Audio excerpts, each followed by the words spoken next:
कुएं में जो व्यक्ति पड़ा हुआ है उसका हाथ पकड़ के ऊपर ले आएगा।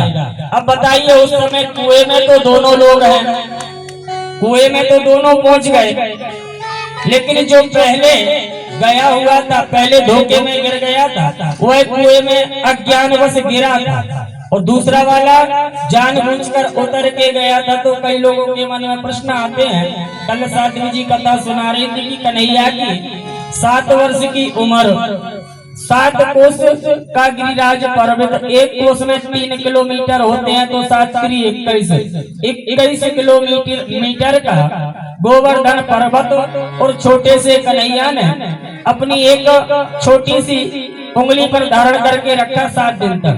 तो बोले महाराज तुम्हारी तो सब ऐसे ही कथा है, ऐसा कहीं हो सकता है? तो भैया उस 7 दिन का बालक, छोटा सा बालक उतनी बड़ी पूतना को जब मार सकता है, तो 7 वर्ष का बालक भी चिंगरी पर गिरिराज पर्वत को धारण कर सकता है। तो कई बार अब समस्या दूसरे लोग, दूसरे पंथ के लोग हमारे ऊपर उंगली उठाए तो उठाए महाराज, हम बड़े बड़े खूब सत्संग करने वालों को जानते हैं, उनके मन में ऐसे ऐसे प्रश्न आते हैं। कई बार तो कहते हैं कि महाराज कभी कभी हम इतना सत्संग करते, इतनी कथा सुनते हैं, रामायण पढ़ते हैं, हमको तो कभी कभी विश्वास नहीं होता कि परमात्मा है कि नहीं है। जब हम ही विश्वास नहीं कर रहे, हम ही हमारे ग्रंथों को मानने को तैयार नहीं, हम ही हमारे सनातन धर्म को मानने को तैयार नहीं, उसका फायदा दूसरे पंथ वाले उठा रहे हैं और हम सब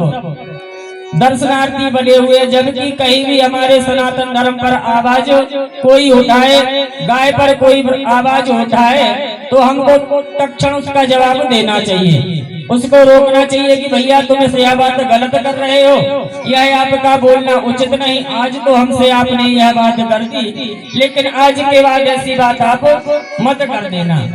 भैया परमात्मा का कण कण में वास है, आपको प्रमाण ही चाहिए तो आप जगन्नाथपुरी चले जाइए। जगन्नाथपुरी में जगन्नाथ भगवान का जो छत्र है, और छत्र के ऊपर जो झंडा लगता है, वह झंडा चाहे कितनी भी बारिश हो, कितनी भी सर्दी हो, कितनी भी गर्मी हो, बिना कोई सीढ़ी के जो चिन्ह बने हो उन्हीं के सहारे से और साधारण मनुष्य जाता है, और उस छत्र के ऊपर चढ़कर भगवान जगन्नाथ जी के झंडे को रोज बदलता है।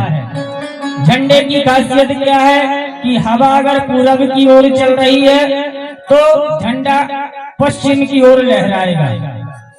आज तक जगन्नाथ मंदिर के ऊपर से कोई पंछी भी जगन्नाथ जी के गुम्बज के ऊपर नहीं उड़ा है।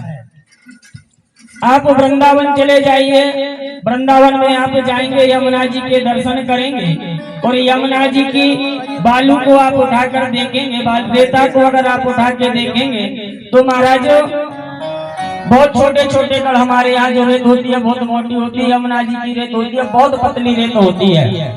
उस रेत को आप हाथ में उठा कर देखेंगे तो महाराज एक कण आपको काला दिखेगा, एक कण आपको श्वेत दिखेगा। मतलब वृंदावन के कण कण में राधा कृष्ण का वास है। तो कहने का मतलब यह है कि परमात्मा की सत्ता है। अच्छा आप बताइए, आप कैसे भी भोजन कर लें,